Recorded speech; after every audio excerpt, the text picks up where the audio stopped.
Independent Schools Victoria has created this video to help you understand how independent schools receive government funding. It is a complex process, so ISV has created this video to explain it. Independent schools receive funding from both the Victorian and the Australian governments. We will leave the Victorian government funding for another day and instead look at how the Australian government funds independent schools. The Australian government determines a school's funding allocation through the Schooling Resource Standard, or SRS. This is a yearly estimate of the public funds required by a school to meet the basic educational needs of all students. It's made up of a base amount with additional funding provided for specific student and educational needs. The combination of these amounts is a school's unique funding entitlement.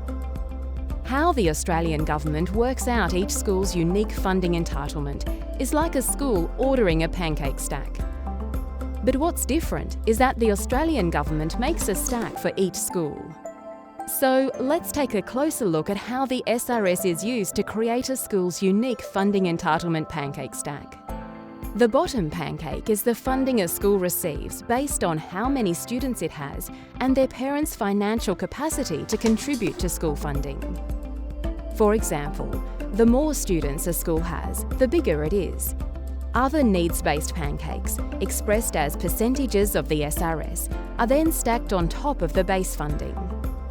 These are for students with disabilities, socio-economic disadvantage, smaller and remote schools, Aboriginal or Torres Strait Islanders, and students with non-English language backgrounds.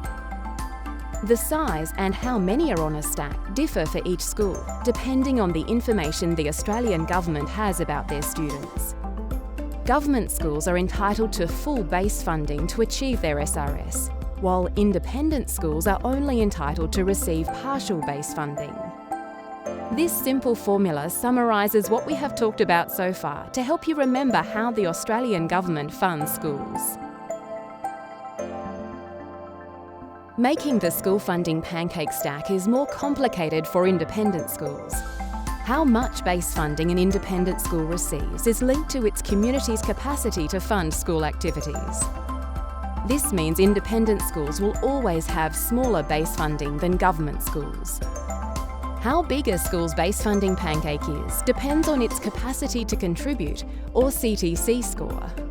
It's a measure of a school community's capacity to fund the ongoing costs of running an independent school.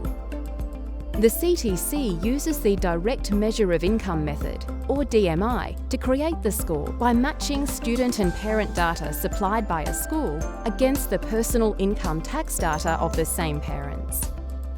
It replaces the previous Socio-Economic Status Funding System, or SES. The Australian government uses other methods to generate a DMI score when schools do not have enough information for a normal calculation.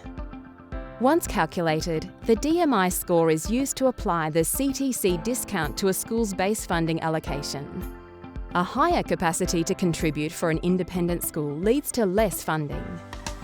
The Australian government then adds the smaller base funding pancake to a school's additional funding to create its unique funding entitlement pancake stack. Once a school's unique funding entitlement has been calculated, the Australian government removes a slice from the funding stack, as they expect funding shortfalls for independent schools to be met by state and territory governments and parents.